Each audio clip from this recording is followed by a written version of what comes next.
Parshas Vayikra, Tavshin Pevav. In the whole parsha of the korbanos, there is one item that's very critical, which is the salt. And the salt had to be brought on every korban, as we're going to see in the pasuk. But there is only one pasuk about it in Parshas Vayikra, and one pasuk in Bamidbar, and given the importance, very striking why. The korbanos are explained in every possible details at length, but the salt, it's only one pasuk. So let's go on it directly, and we're gonna see the psukim are striking. It says in the pasuk, "V'chol korban minchascha b'melach timlach." Every korban mincha. So when mincha is the ani, the kohen brings a mincha, the kohen gadol. So only on those apparently you had to put salt. And this language, this double language, timlach, you put salt. We don't need to know, b'melach timlach, you're going to salt it. Yes, we say the verb to salt means it's with salt. So we don't need b'melach timlach. Elamai, the pasuk wants to teach us something here. And now I'm going to point out this because we're going to see there's a stira in the pasuk. There's only one pasuk, but in that pasuk we're going to sweat. Now, this is a mitzvah's assay of salting every korban. But it's not enough to show the importance. There is a mitzvah lo yisase also on this. Velo yisashbis melach bris eloikecha. I know what bris melach is, but melach bris, I don't know what it is. And this is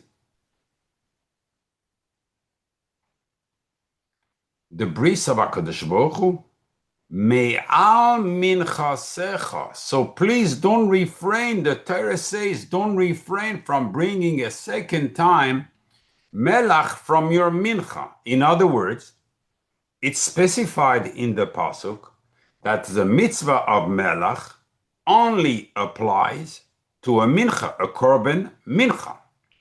But the next words are going to be striking. Al kol korbanecha, on each one of your korbanos, takriv melach.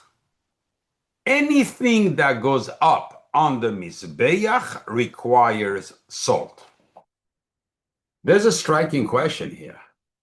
So why do you start the pasuk by saying v'chol korban minchascha?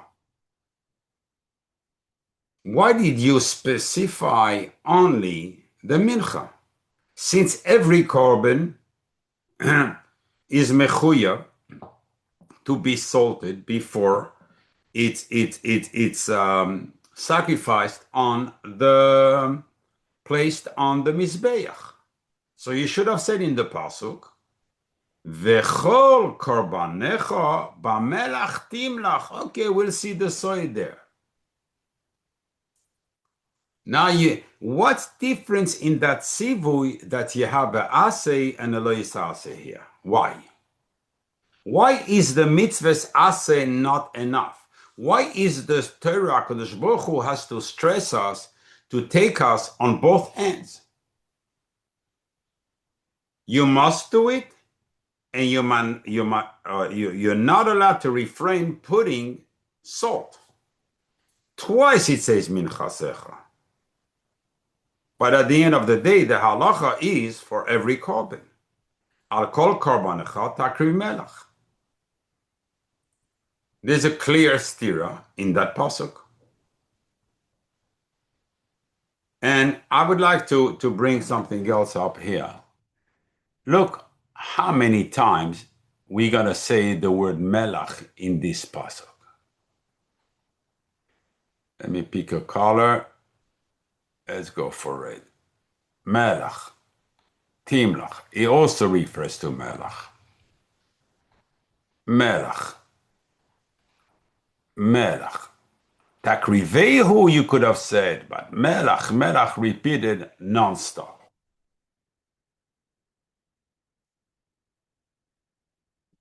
In Bamidbar it says, Kol trumos hakodoshim asher yorimu b'nei Israel, all the trumos from the kodoshim, the kodesh that b'nei Israel are going to separate, bring up to HaKadosh Baruch Hu, nasati lecha. These are the matnos kehuna, but I'm not speaking about it in the matnos kehuna. It's beyond the vault. I'm going to send this shop for the Shabbos. So, ulvanecha v'livnoisecha itecha lecha koilam. The matnos kehuna abris melach oilam.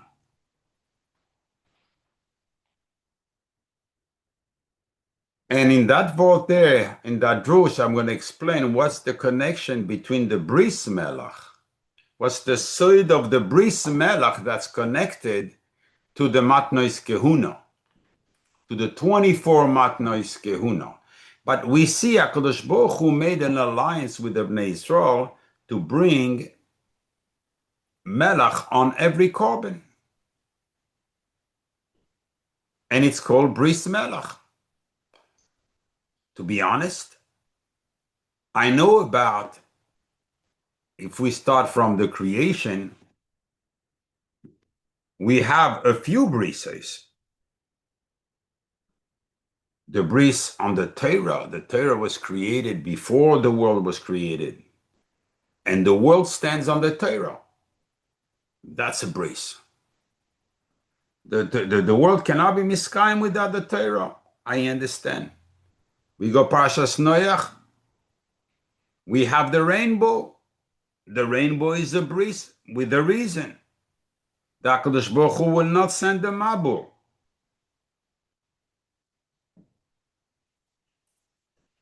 We have another bris after that with Avram and Parshas Vayera, the bris milah.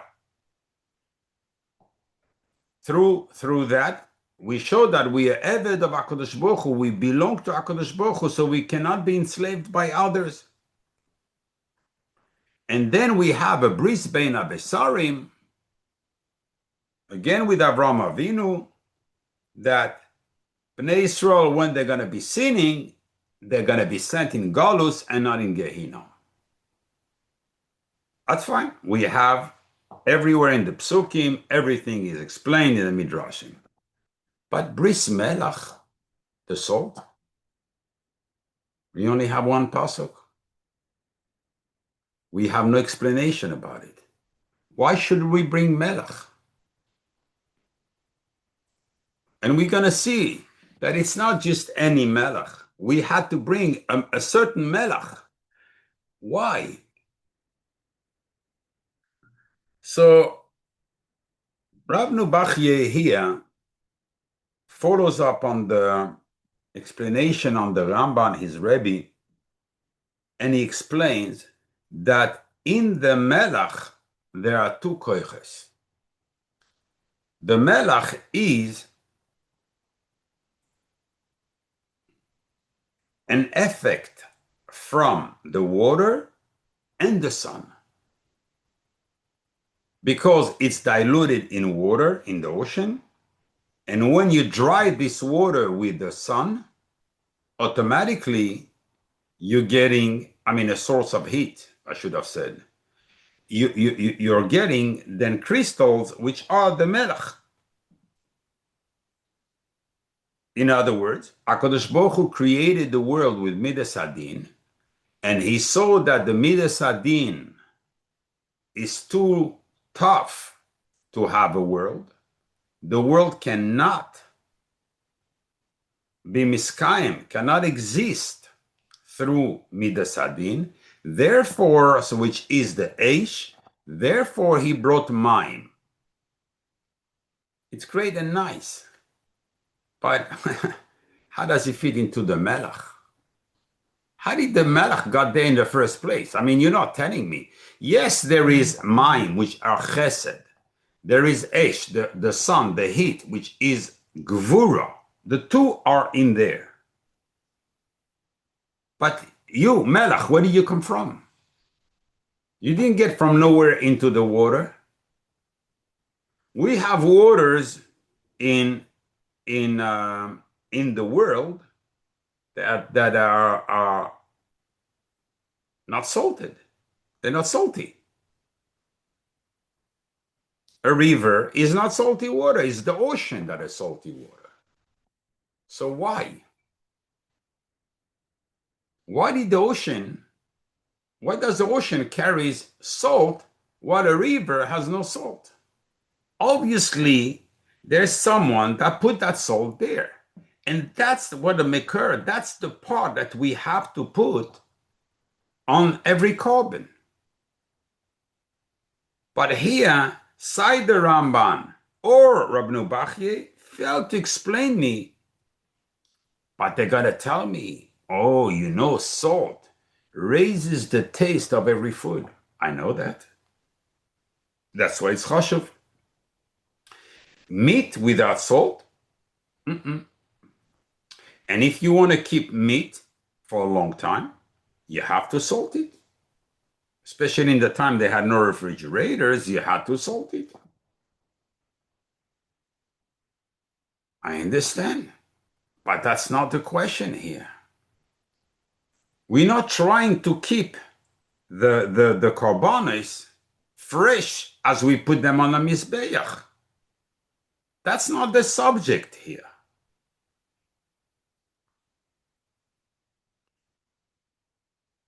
And the proof being that the Torah gave v'lo yisase on this, v'lo yisash bismelach. Do not eradicate the salt from your korban. So it's all well and nice to describe me the nature of the salt, but here you're failing greatly to give me the reason of it. You give me the consequence of the salt, but you don't give me the reason on of the salt, or at least you hinted it and I can't see it.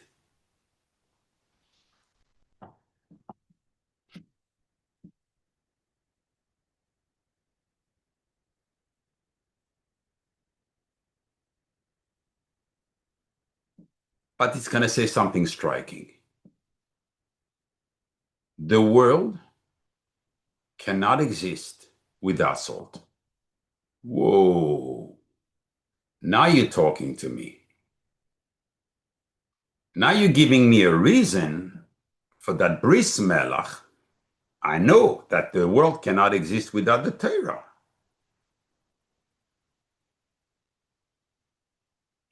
But I didn't know that the world cannot exist without the bris melach, the salt. I don't get it. The korban is basically an expression. If we look in the Rashi at the beginning of Vayikra, the person sees what happens to the korban and he knows that through his sins, he deserved the same treatment. And he cries and he returns to HaKadosh Baruch Hu, he makes tshuva. So I get the repentance through a korban. Adding salt makes the korban. What is salt has to do? Oh, great. It's the same letters as lechem, as bread. Great. Chaloim, dream. What connection? It's 78, 3 times Yud Ke Vav Ke. What connection? What is this melach and where it's coming from? That's what I would like to understand.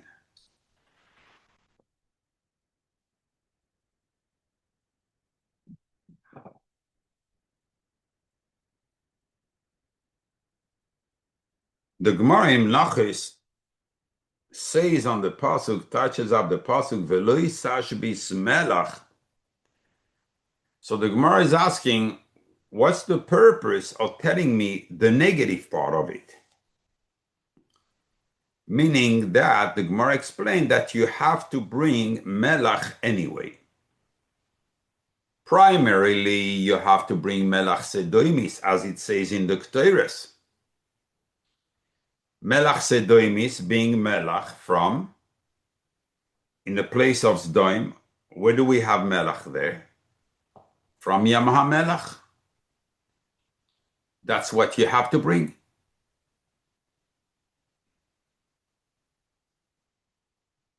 But if you don't find, or if you don't have salt from Yam HaMelach, bring any salt, you yoytze. But lechatchila, the din is melach sedoimis, salt from Sdoim.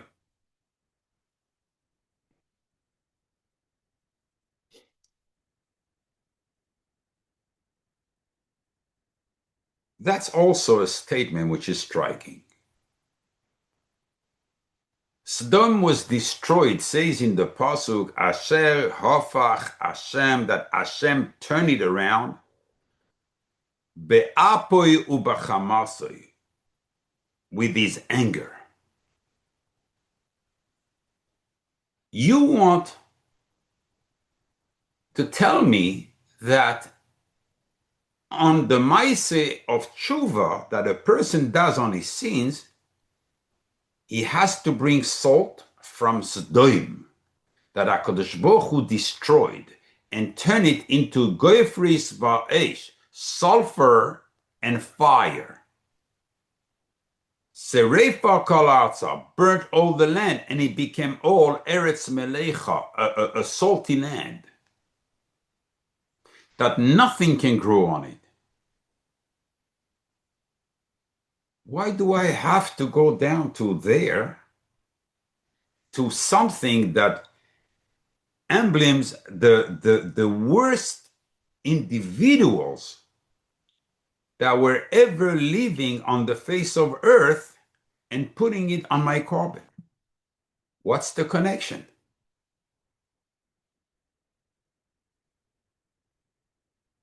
In the Sefer Zecher David, he brings down Reb David Zakus. If I recall what he was, an Italian. He was a Talmud of the Zera Shimshon and the Rashash, Reb Shalom Sha'aravi. He justifies with that, explains with that, the minhag that some people have when a baby goes, when you do kvater, they put a few grains of salt on him because we know, according to the Zohar, it's called a korban.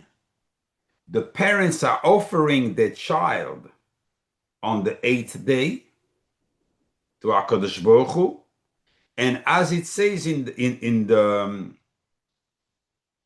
pasuk, "V'chol korban minchascha b'melach timlach," therefore you have to put salt on this korban. And he says there's a remez. What melach stands for is mal, doing bris milah, ches, on the 8th day. And it says that's the source, and that's the shoresh of this minhag, to put salt on the baby when he goes for bris milah. At least he gives me a different perspective, that this melach comes from somewhere and has some deeper meaning inside, which gonna enlighten us about the koyach it has in the korban, because the korban achieves something. He achieves kapara for the person. But now, since the korban requires melach, I know that the kapara is not done by the korban itself, at least, but in conjunction with the korban, with the melach. So what is this melach? I understand what the korban does. This we explain. This is mefurash in Rashi. But what the melach does, no one speaks about it. There's a fantastic Pirkei de Rabbi Eliezer here. Fantastic. Rabbi Eliezer Agadol brings down that Reb Shila in Perek Membeis, that Reb Shila says, all these children that Paro threw in the Nile, they didn't die. The Nile was taking them to the Midbar and then spit them out there. And HaKadosh Baruch Hu brought a rock in the mouth of each child, and the rock was, when he was suckling on the rock, there was milk and honey coming out of it. As it says in Devarim, Vainikehu devash misela, HaKadosh Baruch Hu fed honey from a rock, veshemen and oil mechalmish tzur. Tzur is a harder rock than sela. If I recall well, this is in the Rashi. The Zohar HaKadosh in Parshas Beshalach explains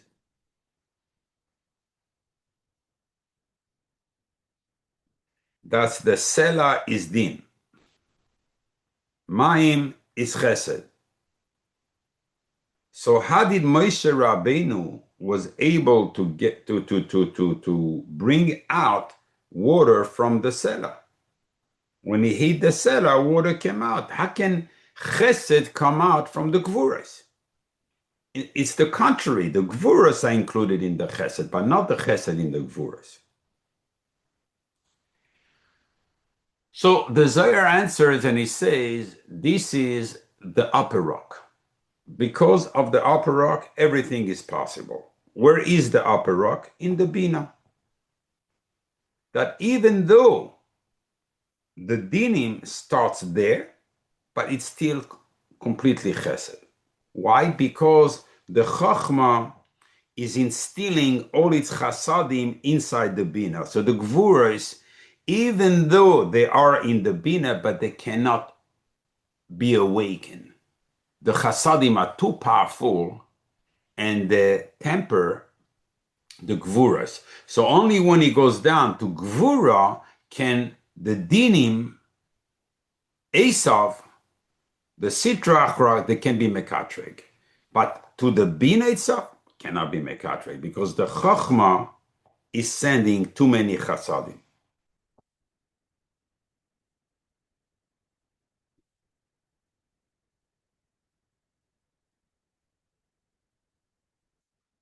Shimon Bar Yochai gives another pshat, and he says that when Moshe Rabbeinu said in Parshas Azinu, Hatzur Tamim Pa'oloi, we deserve the water from the Sela, from the rock, in the schus of Avraham Avinu. Hatzur Tamim. Who was called Tamim? Avraham Avinu.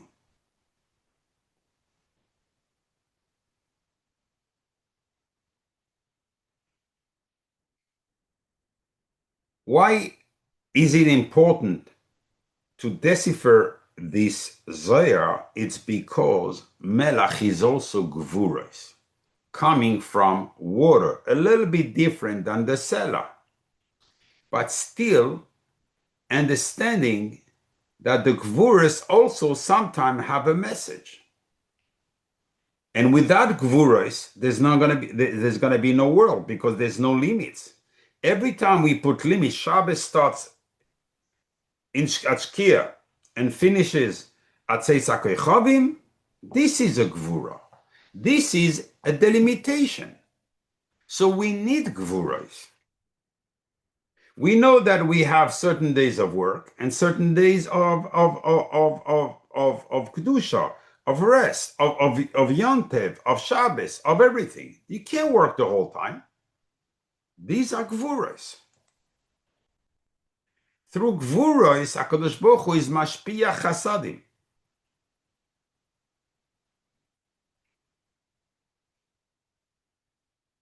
I'm going to go very quickly here, but I'm going to show you in the, why not? Torah is so big. So David HaMelech says, we say it, and we're going to say it tomorrow morning in the Hallel, Hatzur agam mayim, chalamish lemainoi mayim. Hatzur, oh no, I'm in English. Okay, let's go to Hebrew. Hatzur agam mayim, chalamish lemainoi mayim.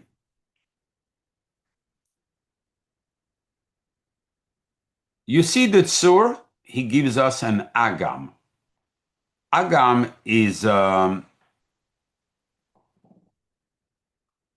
a lake, but smaller than a lake. You know, just a little pool of water. But through the chalamish, I forgot the ayin, you're getting a mayan. Waters that are still rot. So when you have a pool of water, that's why we have the chachma of the teva of HaKadosh Baruch Hu to put alligators in the pools of water. Why? Because otherwise they would rot. That's why they're in Africa, crocodile, because by moving, they're moving the water, so the water remains fresh, and animals later can drink from that water. But if they would rot, they wouldn't be able to drink. But a chalamish, it becomes a mayan. A mayan is alive. We call it mayim chayim, live water, because it keeps on moving by itself. A river, you know, a flowing river cannot rot. And we saw from the Zohar, tzur and chalamish are the same thing. So why one, only a pool of water, the second one gets live water? If you take this word, chalamish, because obviously there's a side here.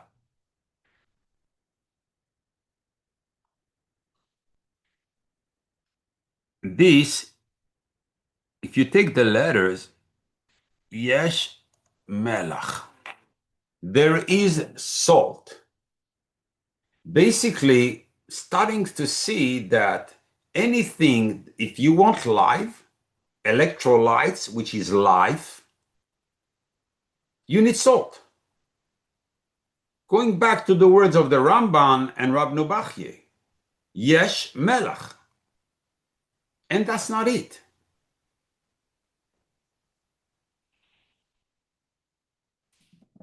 If you take the Rashi Tevis here, chalamish, lemainoi, mayim,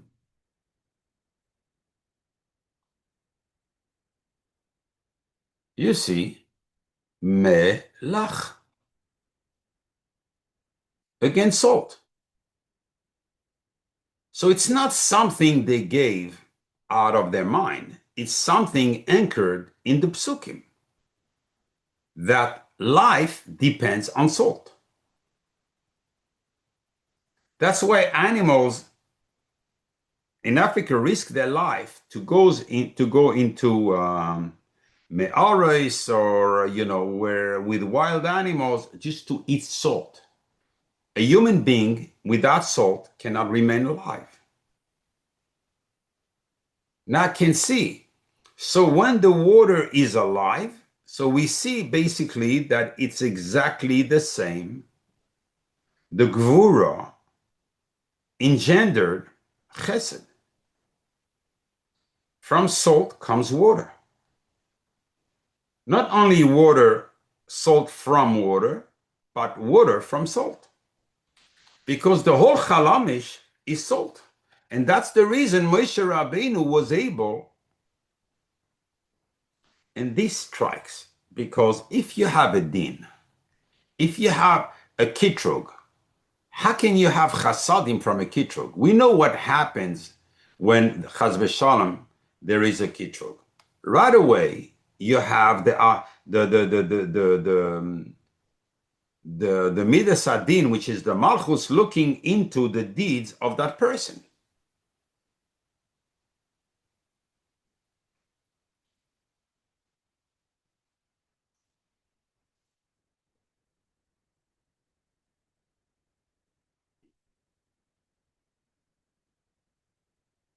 And if I wanted to go further in that pasuk, I would show you even more. Here I have the whole word melach hinted. Here I have only 2 letters. And here I have only the last letter. We all know what this means. This is the backward of melach, the back of melach. So now we start seeing that there's a game in these words, chalamish, to call me a tzur and a sela. It's not enough to call it a rock. You have to give me 3 names for it.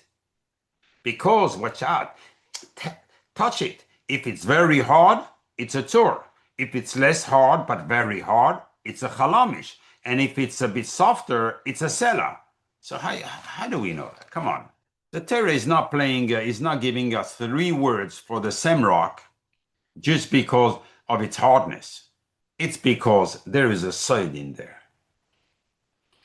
If we take this, so melach, mem lamed, mem, equals 188.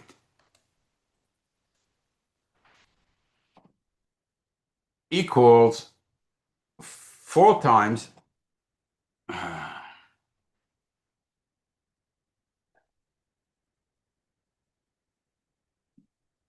the yichud of Chachma and Bina. Whoa, now I start seeing where my chesed is coming from. Exactly what we said before. The Chachma instills those chasadim into the Bina, and then the Bina. But how does this happen? Now I can see we're on the right track, but I still don't understand how this happens. What's the side of this melach to be so powerful? And what do you do to the korban to make it be mechaper?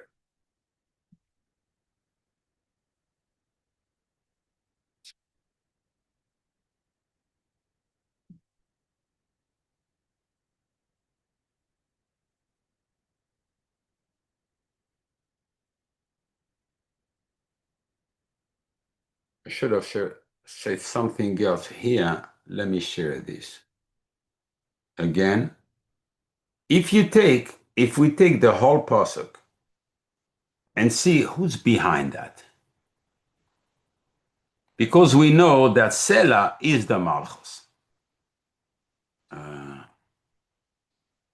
Here equals 496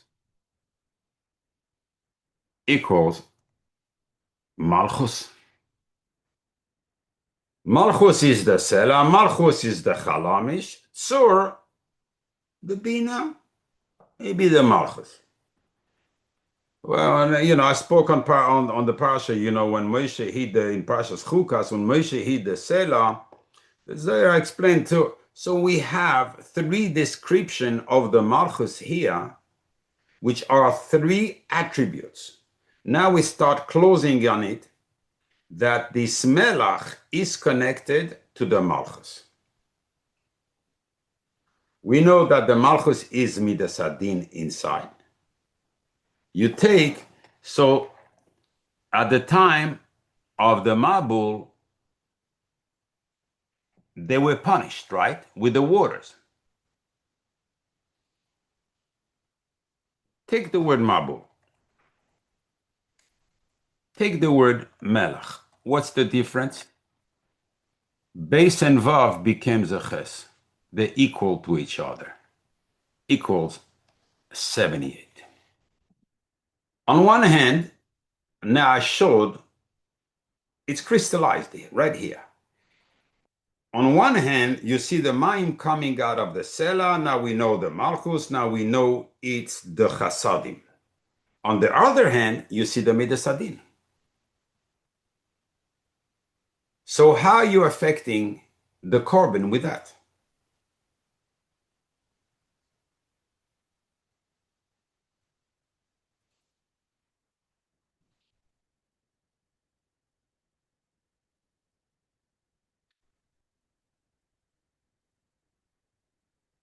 Sorry, here I'm going to correct myself. I made a mistake. These are only the remaining letters that were not counted here on the 188 equals 496. So we had, I should put them in red, it's just the remaining letters.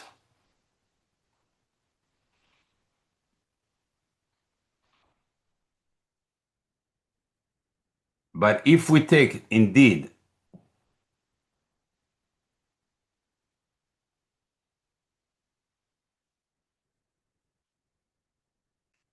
the whole pasuk will be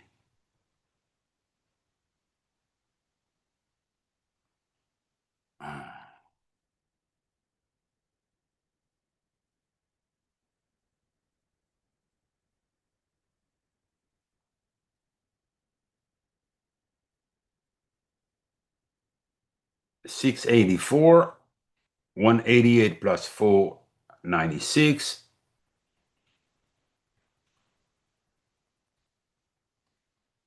If we put the kollel on these three words, so we add 3, 687, we have again Chochma, all the shemes of Chochma and Bina, the Ralav and the Tana.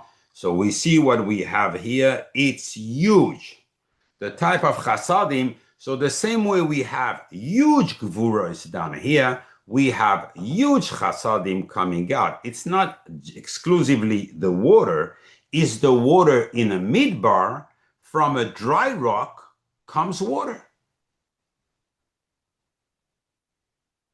That's why we have all the shemes of the Chochma and the Bina. That was what we had before. Yud Kevav Kekeye. So the melach affects. So now we're going into a corner where the melach affects the Chochma and the Bina. And this we learn from a side pasuk.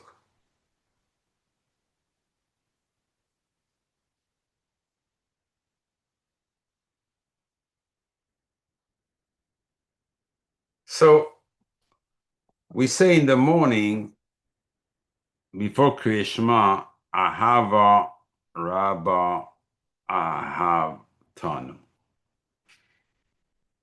Just to show the tremendous chasadim that HaKadosh Baruch Hu did, it's not only Ahava, it's Ahava Rabba Ahav Tanu.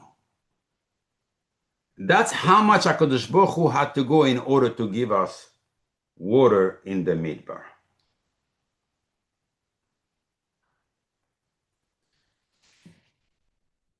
And then we asked before, so if the tzur has only a puddle, how come the chalamish has lemaynoi mayim?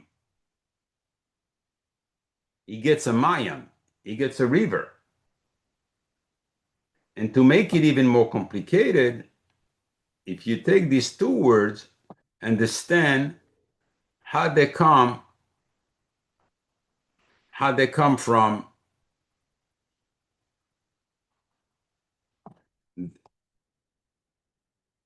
the chalamish equals 296 equals tzur. We're going in circles here. The tzur gives me a puddle. Chalamish gives me a river. But when I see the cause, the reason of the river from the chalamish, I go back to tzur. What is he telling you this with what we've learned?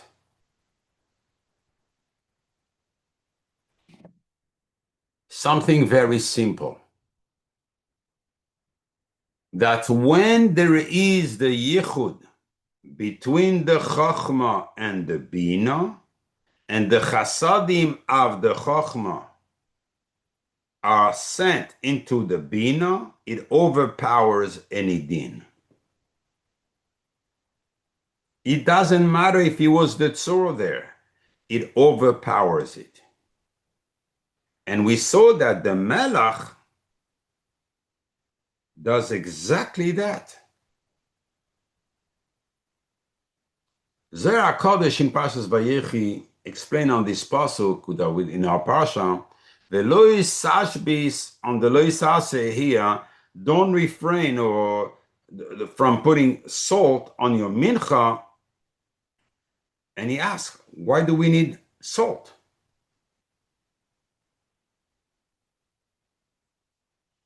The Zohar answers, the reason for salt is because it turns something bitter into something edible. There are roots that we cannot eat. They're too bitter, too hot, but as soon as you put them into salt, they become edible and they're good for health. And says the Zohar HaKadosh, the world, the Midas Adin, was too bitter. It required melach in order to make it livable. Otherwise, this world would not be livable.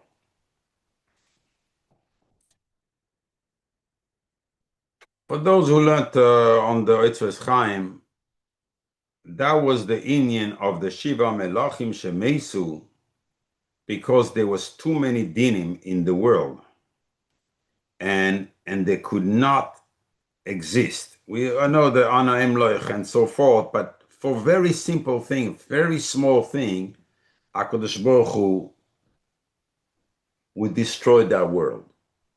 So, but the Zohar HaKadosh says, and that starts, enlightening us about the Lashon of the Sefer HaChinuch, the Lashon of the Ramban, the Lashon of Rabbeinu Bachaye, that the world can exist only through salt. What do you mean it can exist? Because somehow it sweetened the Midas Adin. That's a striking statement. Because the salt itself, it's Midas Adin, or at least it's a combination of Midas Adin and Midas Arachmim, water and fire from the sun. How does it have the power to sweeten the Midas Adin with which the world was created? Doesn't make much sense.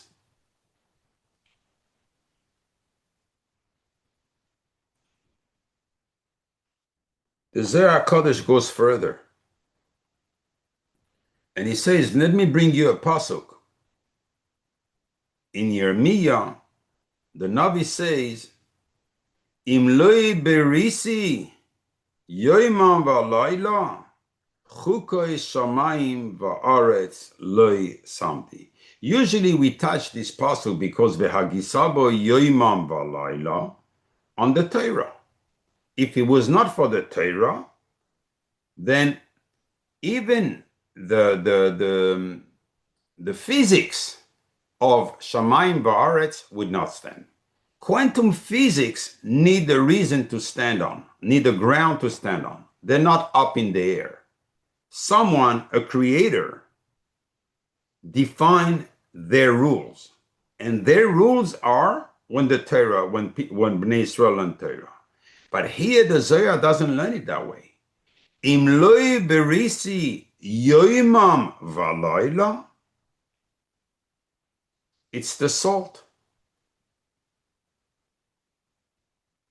And it says, that's why it says, melach bris eloikecha. That's the alliance that HaKadosh Baruch Hu made. That the world, as long as we use melach on the korbanos, you're going to ask me today, where do we use melach? Melach on your table, which is a mizbeach.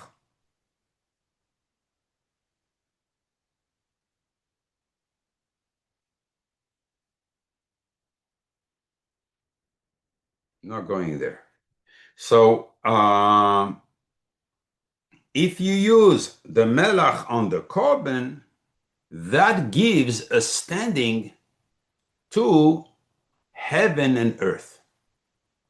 That's a huge statement. Now we know for sure that all the Rishonim have what to be soymech on, and the words of the Zohar needs to be clarified. And how is it called? Bris Eloikecha, it's the Malchus, says the Zohar. And it's called Yam HaMelach. What? We saw Yam HaMelach was the punishment, the extreme punishment of the people of Sdom, because they were extremely bad. How can you call the Malchus Yam HaMelach? And now I have to bring salt from Yam HaMelach to the Beis HaMikdash in order to put it on the korbanos. And Zohar says, yeah, it's simple. Yam, it's the Malchus, right? Me, they both have 50 gates, the Malchus and the Bina. So 50 is Yud Mem. Yam, when we talk about the 50 gates of the Malchus. Mi is, so it's inverted from Yam. It's a mirror game. And it's the 50 gates of the Bina. So every time you see the word mi in the Torah, we're talking in the Bina, but more specifically about the 50 gates. When we say Yam in the Torah, we're talking about the Malchus, but about the specific part, which are the 50 gates of the Malchus. Quote unquote, and I'm not going to go wide on this, that's why we have 50 at the bottom, 50 at the top. Together it's 100. And that's why we have the chiyuv of saying 100 brachas every day in order to open these 100 gates. Okay, I'm not going any further on that subject.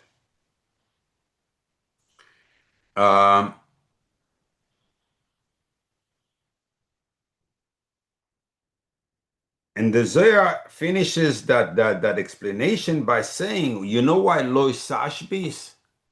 So you had to bring melach from Yam HaMelach. Do you know who the melach is? The melach is the Yesod. Basically, you have the midah of Yosef HaTzadik with the midah of Rachel together.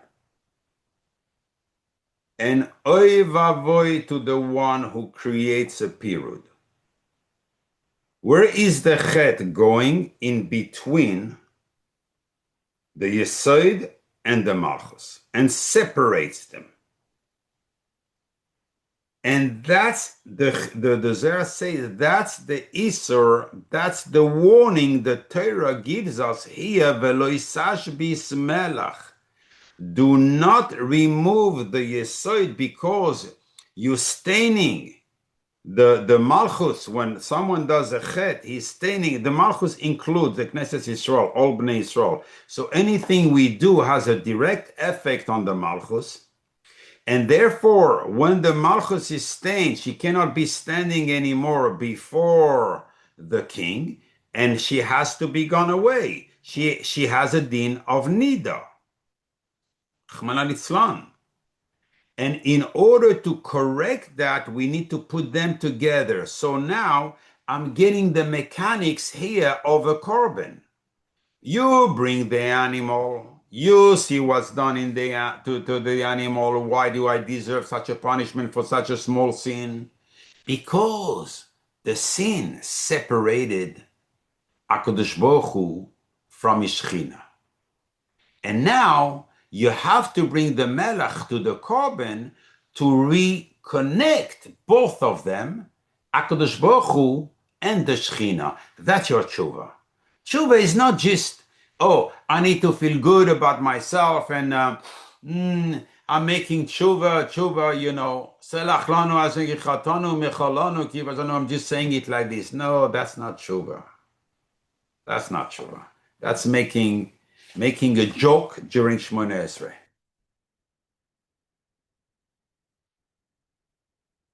How fool are we when we say words like this and we have no intent and we don't understand what they mean?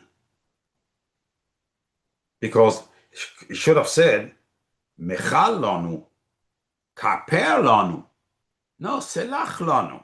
So already you see there is a depth in these words of Shmoneh Esrei. And how do we get mechila? How do we get selicha? How do we get kapara? What is tshuva exactly? What I'm achieving? I know the bina is olam tshuva. Here with the melach, the Zohar tells you it's fairly simple. The korban is the malchus. Add melach, which represents the yesod, and now you corrected the b'gam that was done by the separation of kucha berichu and shchinte. But I understand that part. You know, on a drawing, on a page, it looks fairly simple, but it's not. It's not, because, what is that? Children game? I bring salt. Oh, that's HaKadosh Baruch Hu. Salt HaKadosh Baruch Hu. HaKadosh Baruch Hu is midas rachmin. The malchus, and you have to go get it from Yam HaMelach. What is that hiji-biji stuff we're doing here? And we don't even know that, you know, like the Torah, there's something...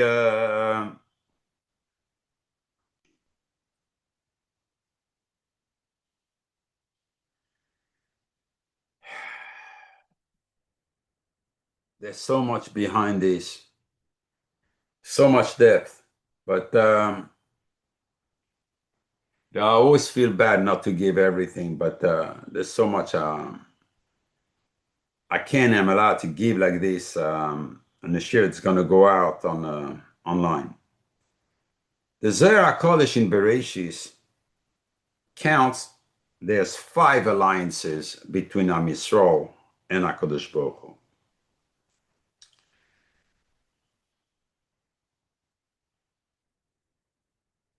So the pasuk says by Avram, by Yoimahu Koras Hashem es Avram bris leimor. At that point, HaKadosh Baruch Hu made 5 alliances with Avram. It's not bris 1, it's 5. V'haya brisi b'fsarchem, that's the bris milah. That's the ois bris. Now, the keshes, which is also a yesod, where it comes in the shape of the yesod, an ark, as it says in the bracha of Yosef, Vayafuzu Zeroya. Okay, let's not go into Yosef HaTzadik here, because otherwise there's a little bit of depth on even on this Inyan in here, and I don't want to be talking about this subject. We have the bris melach, as it says in Bamidbar, bris melach oilom. So the Zohar HaKodesh counts it as a bris. The bris of the Yisurim, that HaKadosh Baruch Hu made a deal with Avraham Avinu. Do you prefer Yisurim for your children, or you prefer Gehinnom? They live good here, and then if they do bad, they're going to pay it only... and the bris kehunas oilam, these are the 5 brises. One is missing. The bris of the Torah. But the bris of the melach is right here. And the very pasuk where we learn the bris of the Torah, Im loy berisi yoimam v'layla, the bris of the Torah is where we learn the bris of the melach. And that pasuk, the Zohar counts it as the bris of the melach. So we see that at the very base of the world stands this bris of melach. But how does the world stand on this melach? And how this melach represents the yesod when I'm spraying a little bit on the... But we can see already that Bereshis, as the Zohar explained in the Tikkunim, is beris esh, is the alliance of fire. So the beginning, when HaKadosh Baruch Hu created the world, it was only dinim, an alliance of fire. And the melach came in order to temper those dinims and make them bearable for people.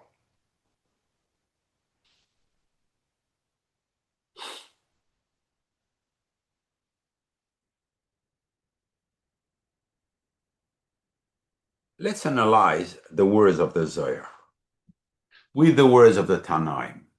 The Midrash Tanchuma reveals in Pashas Lech Lecha on the pasuk Kol Eile Chavru El Emek Asidim. All the kings, you know, the war in Pashas Lech Lecha, the war between the 5 kings and the 4 kings, they all gathered at the end. The heart of the battle was in Emek, in the valley of Sidim. Sidim, usually in the Torah, is Shadim, where these creatures are. But the Tanchuma explains it differently. It was like a breast that milks.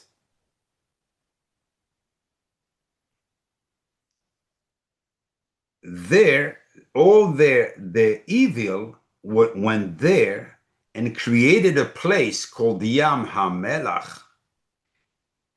And the water smell, they're not good, they're not drinkable. You can't do, if you put them on a plant, it burns it.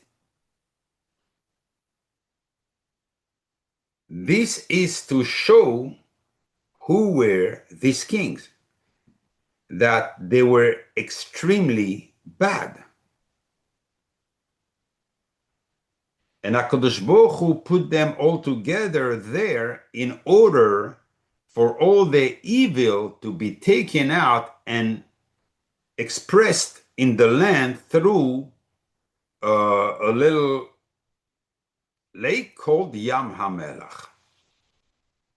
But the Zohar said Yam HaMelach was the Malchus.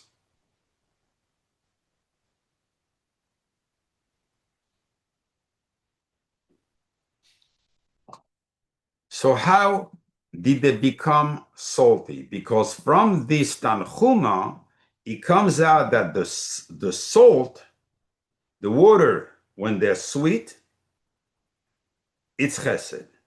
But when you add salt, the din in them, the more salt you add in them, the more death you're adding to them. Because, again, even a person would not be able to live an extended period of time in Yam HaMelach. That would eat up his flesh. The Roikeach HaKadosh says in Sefer Yetzirah, in his Pirush on Sefer Yetzirah, that at the very beginning, at the creation, when HaKadosh Baruch Hu created the ocean, there were sweet waters.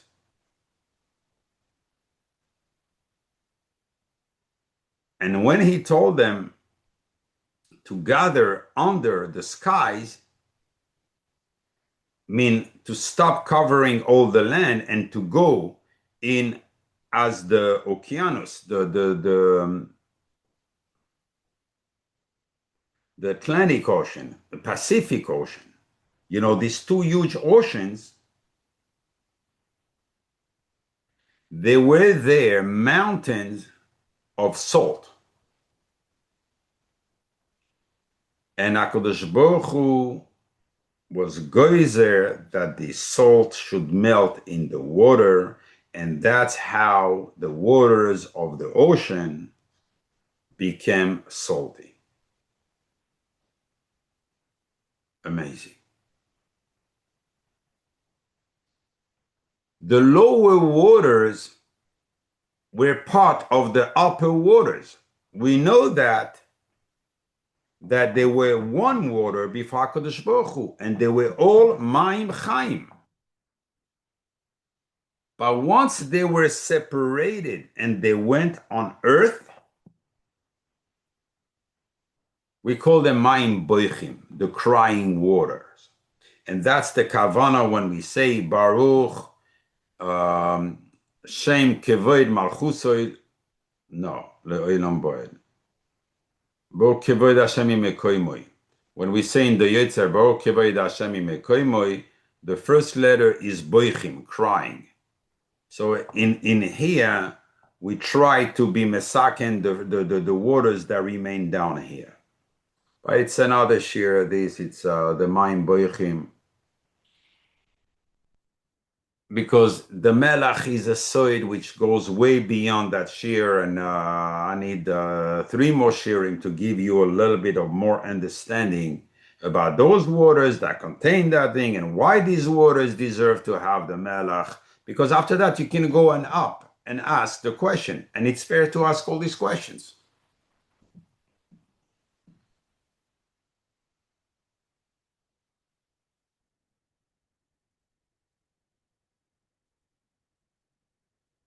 Obviously, the Rekeach HaKadosh was a tremendous, it was a Rishon, tremendous Mekubal.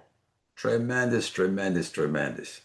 In his explanation in Sefer HaYetzirah, I just gave you a quick glance at it. I don't go, but if we want to understand a little bit more, we looked in the Zohar in Pashas Nosoi, talking about the Soita. This will give us a better image. It's something that we can grasp about what is the inyan of the water with the melach. So you know that a Soita, we had to give her bitter waters. Says the Zohar, what are these bitter waters?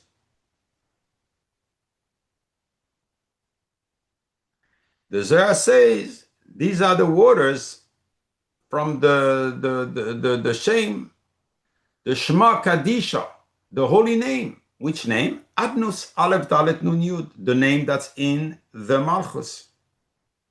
That's the water, because the Soita, by betraying her husband, she betrayed also the Malchus and created a separation between HaKadosh Baruch Hu and the Shechina.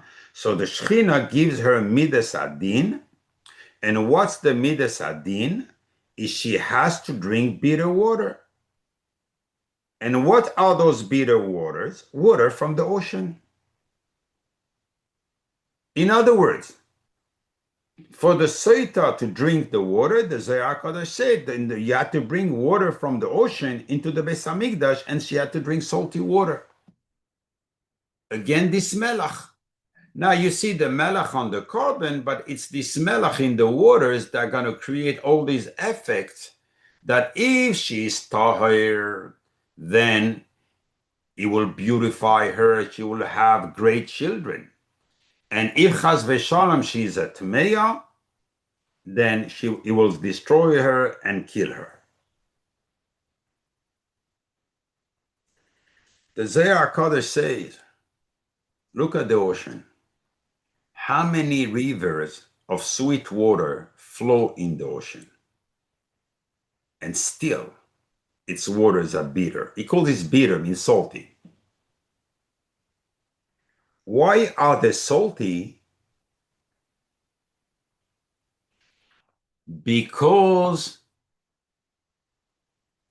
death is inside it. What does it mean?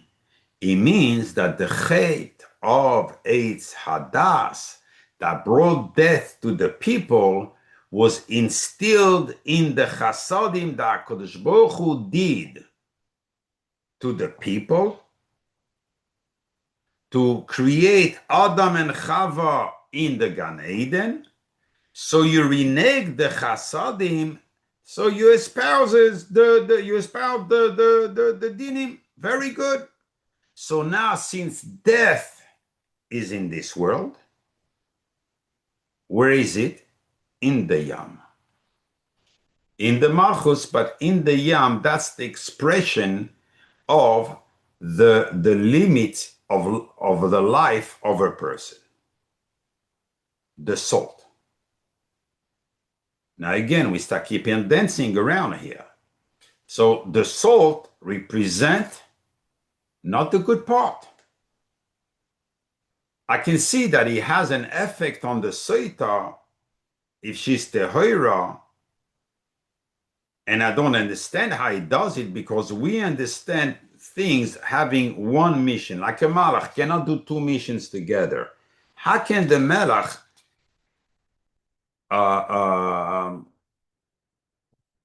be able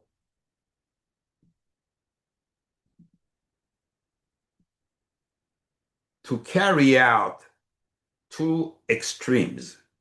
On one side, reward, on one side, punish.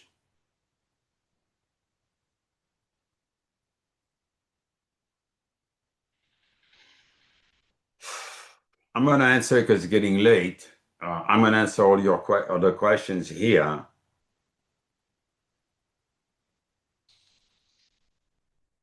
I'm going to go to the side of this melach.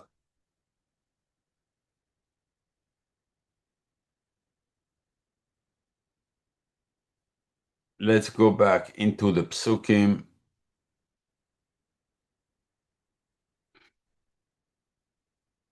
The Zohar says Yam HaMelach is the Shema Kadisha Aleph Dalet Nun Yud. Aleph Dalet Nun Yud, we know equals 65. If you count the letter in this pasuk, you're going to have exactly 65.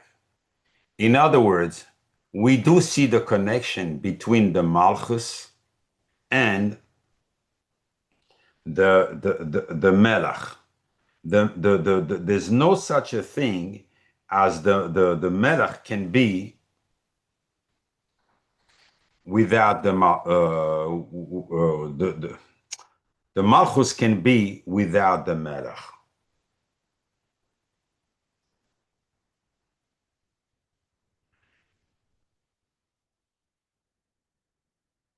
If we take the word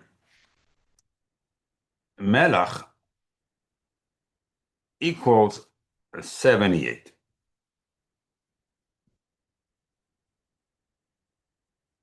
Equals Yud K Vav K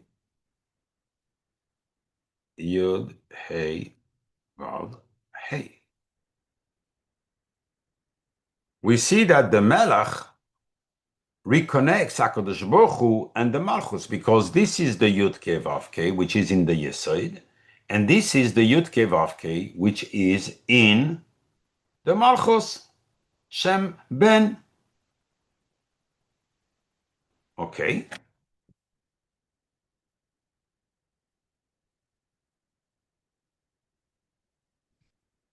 We asked before,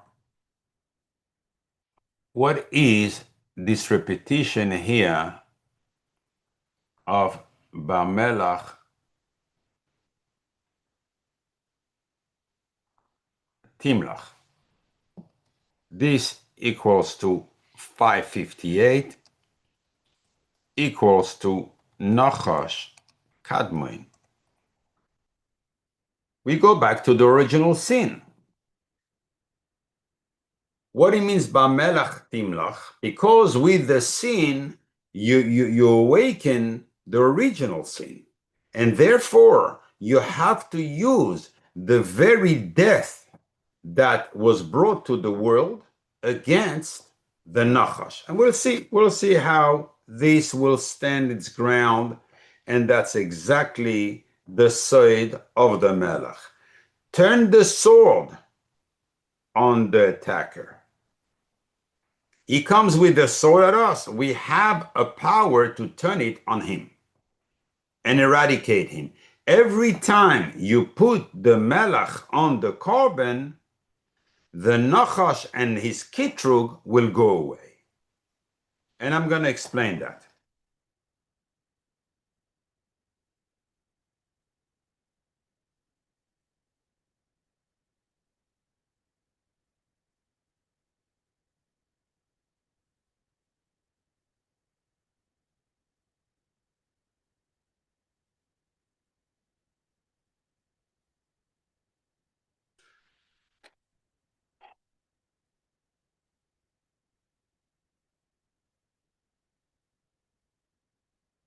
$558 minus $716. It wouldn't be that one. It would be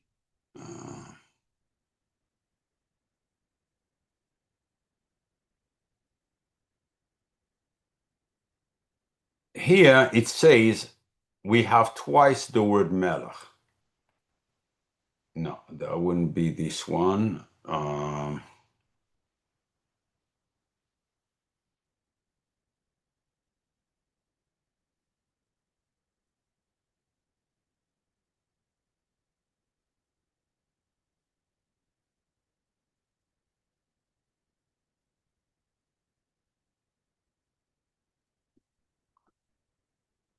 Yes, it's this one. So we have twice melach here.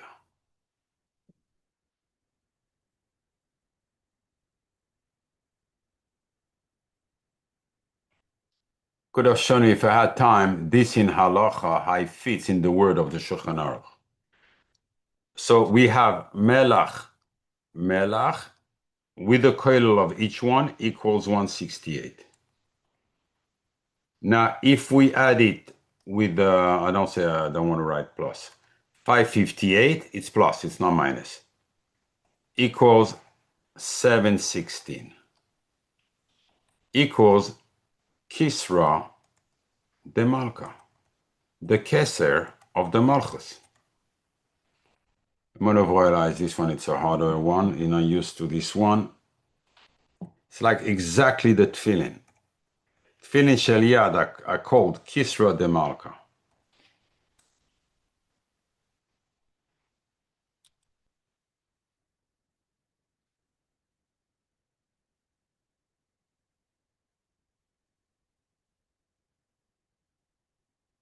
Kisra de Malka. So twice melach into these words, we're going to see what it does. And if we recall the Aseres Makos, the 10 Makos, who was giving them to the Sitra Achra? The midah, the keser of the when we turn around against the other side, it's always the keser of the malchus that goes out and punish them. This equals to Yud, K, Vav, K,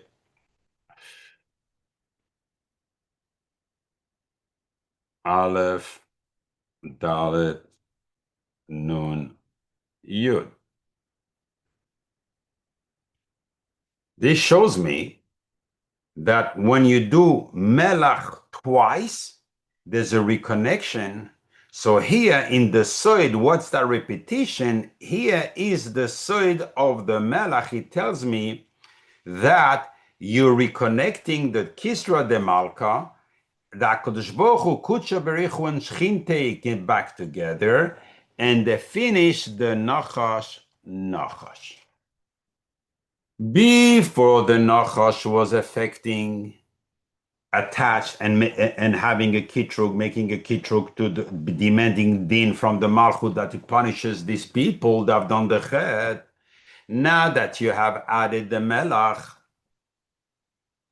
automatically you remove all the din and you remove the pagam that was done, because now they're reconnecting kucha berichu and shchinte. That's why the Torah says, Lo isashbis, you don't know what you're doing. I gave you a pathway in order to save yourself. Don't waste this opportunity. Now look at this. I'm going to take back these two here only because they have twice the word melach inside, right? And if I look into the pasuk closer, melach, melach, melach, melach. So we have a full-time expression that includes the word melach.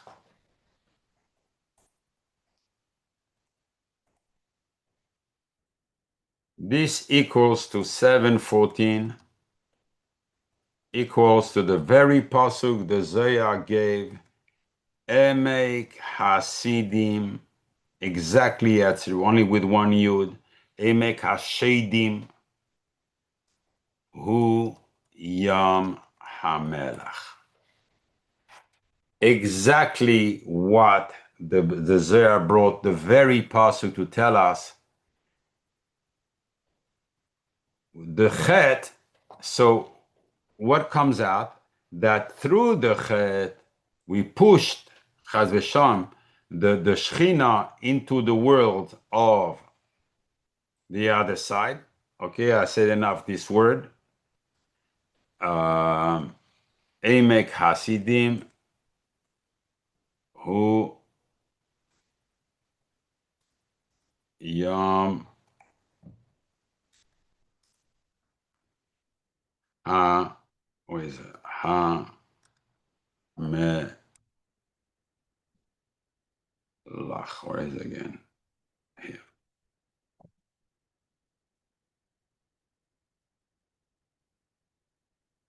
And in order to prove what I just said, this equals to exactly Yaakov, Yosef, Esav. Who's taking down Esav? Yaakov and Yosef together, right? This shows that with the melach is a midas adin, but not turned against Am Yisrael, turned against the Umoy Sa'olam. Once you put the melach on your korban, you're taking the Esav, the koyach of Esav up there and down here that wants to strike us, and you shut him down. So the korban is for the malchus, for the tikkun of the malchus. But there's much more to do, because there is a pagam also that was done by separating kucha berichu from ishchina. And the only way to do it, that's why there's repetitions in the pasuk. Ba'melach timlach melach melach. The Torah is hinting us here the tikkun that is done through the melach. Now we have a clear picture of what is the melach and how it's mesaken. And I'm just going to finish on a note that this equals 7 times emunah. If you want to understand why the koyach of the tikkun, it's in the 7 midos tachtonos that are managing this world, the melach, when you put the melach and you believe, it's a melach, Egypt, that's right, put melach. Listen to the tzibui of HaKadosh Baruch Hu. Show you have emunah. This emunah goes, you're changing through your emunah, you're changing the being of the pgam that could have been done in all the midos, from chesed all the way to malchus. That's why in one pasuk here, the Torah gives us a concentrate, and I only touched a little bit of this inyan of melach. After that, we're going to see what's the bris melach, and why the melach went into the waters. What did they deserve to have the melach to swallow that, the waters to swallow that melach? But that's another share. Now, B'ez Hashem, now we should understand that every time you have melach on your table and you put the melach on your korban, which is the piece of bread that you're cutting, especially on Shabbos, you are mekayim the mitzvah of b'melach timlach. And with that, all the tzaras should be eradicated for us, for our brothers in Eretz Yisrael, for all those who are in harm's way. HaKadosh Baruch Hu should send Mashiach Tzidkenu b'mehera b'yameinu. Amen.